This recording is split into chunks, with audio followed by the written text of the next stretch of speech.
Hey everyone, I'm Zenith Priest, and welcome to my introduction for Eyes Watch from the Trees, where I'll give you insight into the nature of the spirit and show you how to drive off the invaders by turn 5. Here we have a defensive spirit that also leans on control and fear. We start with the sacred site in the highest jungle, and the playstyle highlights the ability to set up decisive counterattacks. That is primarily because Dahan trusts the Watchers and will follow their guidance into defended lands. This works for every power we use that grants defense, allowing us to gather multiple Dahan into the same land. For our growth options, we have a standard reclaim, providing a new power and an energy. We also have the ability to place 2 presence down. We have some reach with the first placement, but the second has to be where we have presence. This allows us to create sacred sites fairly easily, which is critical for our innate power. The last option grants us a presence at 3 range, allowing us better access to a larger island, a new power, and an energy. Our energy track provides a moderate amount of energy, and we have to dedicate 2 presence before seeing any upgrade there. In between does provide us with some elements, which if you follow this path, will be useful to reach the first tier of your innate power until you unlock more card plays. Our cards track follows a similar pattern, maxing out at 4 plays, except we get to improve right away before having to dedicate 2 presence to see more. We also get elements in between to help out with higher tiers of your innate power. That innate power produces mischief and sabotage, providing fear and defense in a land close to our sacred sites. Higher tiers replace the lower ones, and as a single power, we're only able to gather Dahan once, but it nevertheless fulfills its purpose quite well.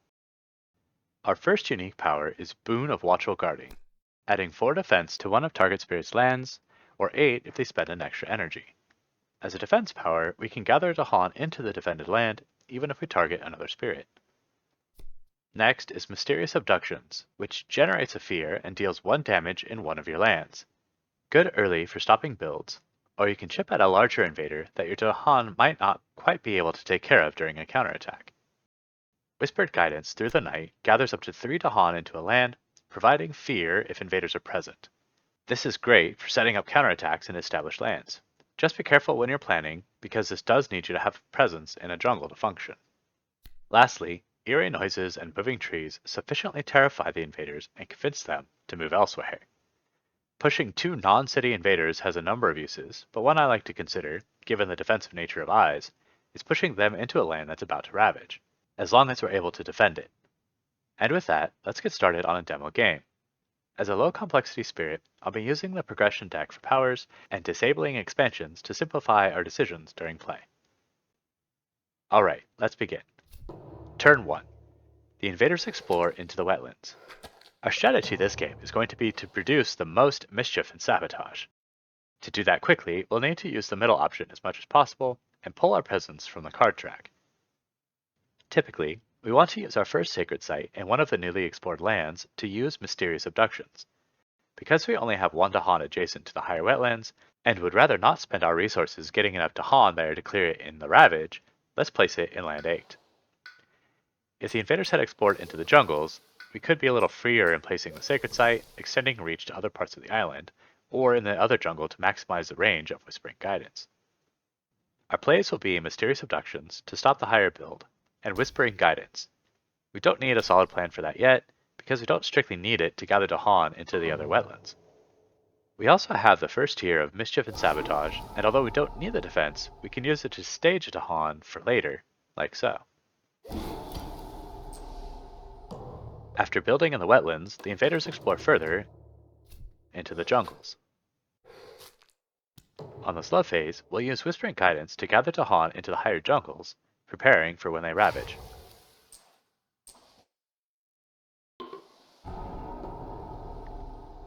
Turn 2. We're only 1 presence away from a 3rd card play, and our last growth option gives us that, plus a 3rd card to play. Our progression deck reveals Lure of the Unknown, allowing us to gather a non-city invader into a land without any invaders.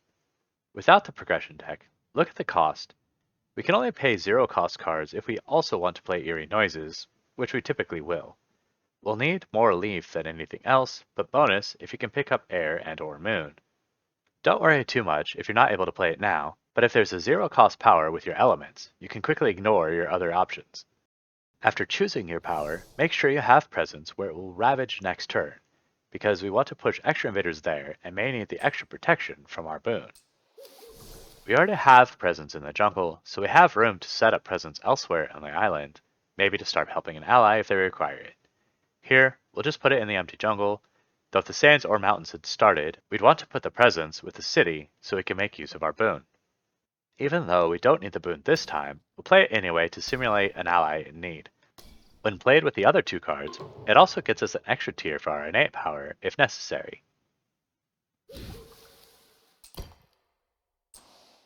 Lure will stop the coastal jungle from building, and Eerie Noises will be used to control one of the next explorers. And lastly, we'll defend the Ravaging Wetlands, gaining our first Fear card, Dahan on their guard. This grants extra defense in lands with Dahan, but this time we've already got things handled. After clearing the wetlands, we let our jungle build before the invaders continue to explore into the mountains. This will be where we generate Eerie Noises, pushing both invaders into our jungle.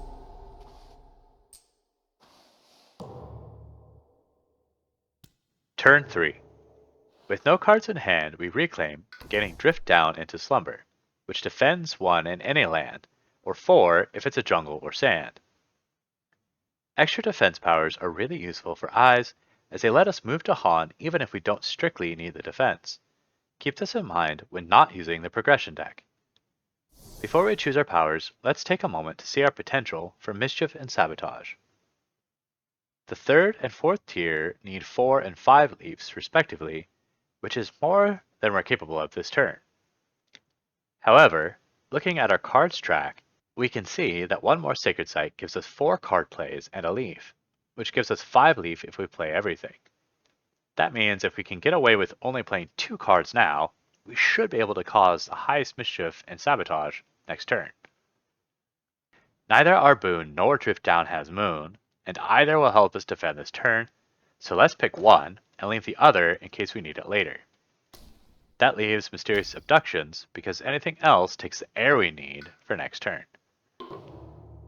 After defending our jungles, we use Mysterious Abductions to take out an invader there, bringing their damage into something we can handle, and gaining our second Fear card. We still have our Innate as well, which we could use to station Dahan elsewhere if needed. Our Fear card is Seek Safety, pushing an explorer into a more established land. It's optional, but clearing the mountain is worth considering.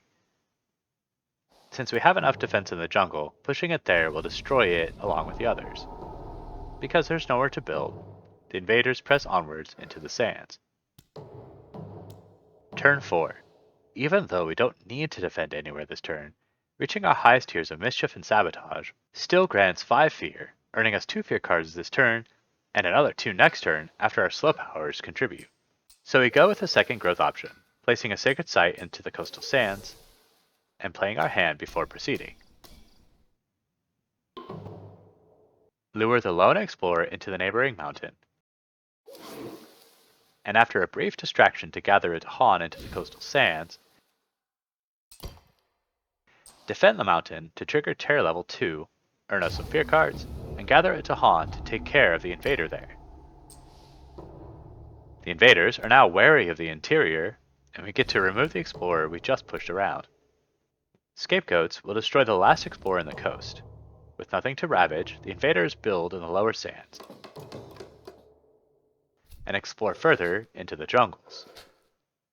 During the slow phase, Whispered Guidance gathers Dahan into our sands, and Eerie Noises pushes out the explorer in land 4 into the sands because we know it'll be defended. Turn 5. With no cards in hand, we reclaim again and look to take out the last building. We now have access to Delusions of Danger, which could push out a new explorer or gain some Fear, but because it lacks Leaf, we'll likely not play it. Without the progression deck, it depends on what our situation looks like, assuming the game will go on longer. It would have to be a minor power, as this build does not really allow major powers. Leaf is critical if you want to continue generating large amounts of Fear, though the right effect may be worth the trade-off. Back to the game, play any cards that reach the final tier of Mischief and Sabotage. We can play the same trick on the Jungle Explorer that we tried last turn, luring it into a Ravaging land and then defending it to gather Dahan.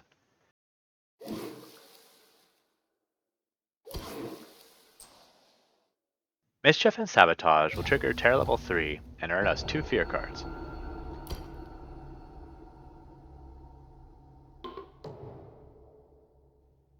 Belief Takes Root allows us to remove the city, ending the game before the Ravage takes place. This does highlight the first of my final thoughts for Eyes Watch from the Trees. Some games will go past turn 5 if Land 2 never explores and none of the Terror level 3 cards go your way. But it's statistically rare and you'll be in a really strong position regardless. I mentioned it earlier, but it's important to consider other jungle lands for your presence to make use of Whispering Guidance. Staging Dahan is core to Eyes, and there's a lot of value this power provides at all stages of the game. The best offense is a good defense. Because Dahan follow where you defend, and because you defend so well, using control powers to maneuver invaders into lands about to ravage either destroys them outright during the counterattack, or keeps them in a land that isn't likely to be a threat again for at least a couple turns. Alright everyone, that's all I've got this time. Hope you gained some insight, and good luck in your next games.